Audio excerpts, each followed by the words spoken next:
All right, guys, welcome to episode 1, part 3. I'm glad you're here. Right now, we're going to talk about the triangle, what it means to have a three-dimensional group. So one of the things that we believe, right, is that God is a Trinity. God exists simultaneously as Father, as Son, and as Spirit. So I always kind of think of this as a triangle.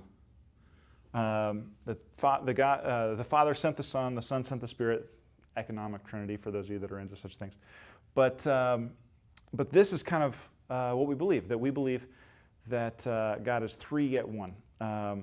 In the same way, I know it's kind of a weird place to start, but in the same way, I really want your group to be three-dimensional, all right? Well, you're not going to be God, so don't worry about that. But your group kind of has this same thing going on if it's a good group. You've got three dimensions that your group is working in. You've got up. And up, when you think about up, think in terms of like our vertical relationship with God, right? Okay, well, technically, there's nothing about God that is necessarily high. I mean, it's a figure of speech, right? But think about our vertical relationship with God. And so our group, we're hoping, is growing in the vertical axis. We're expressing that way, we're growing that way, there's good stuff going on in the vertical. The second thing is we also have this in component, right? So we have up, in. And in, part of that is like community and fellowship and togetherness. And that's part of it, but you can also have some of that with up and out. In really is about our identity, about equipping, about establishing, about setting up for the work that's going to happen. And so this really, this flows out of this and flows to this. We'll talk about that in a minute. But the inward component to your group is really important. The third thing, and this is where a lot of our small groups sometimes miss, the third thing is that our group needs an outward component, all right?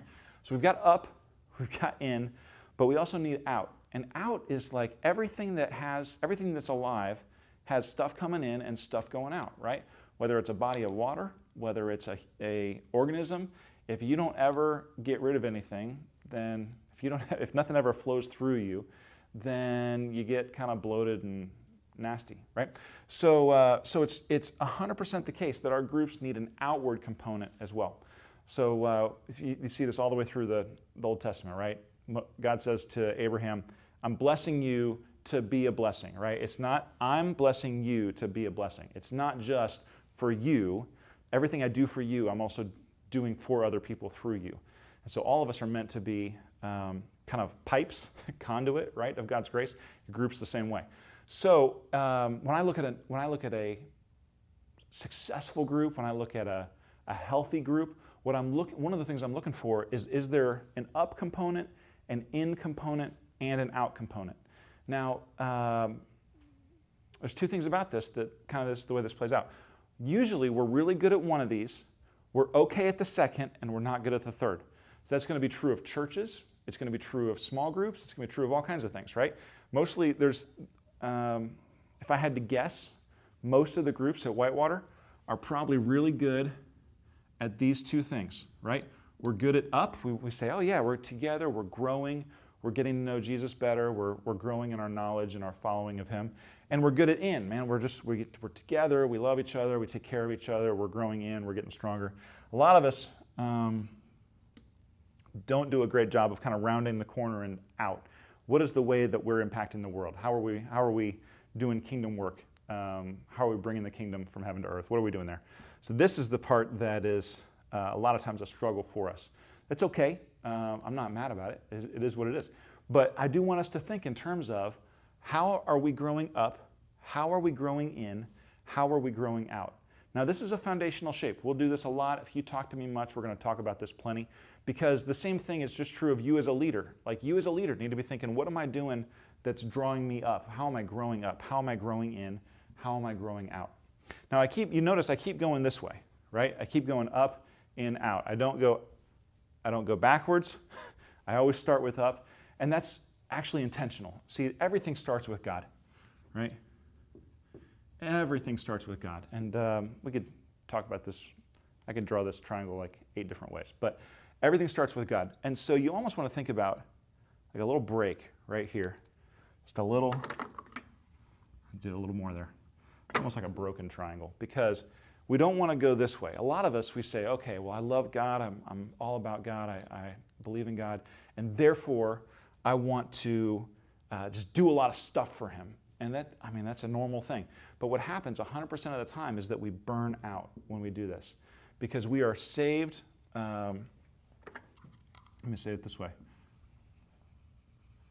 I delete all these parts, erase that. Professor I used to have in seminary said this. He said, we are saved by grace through faith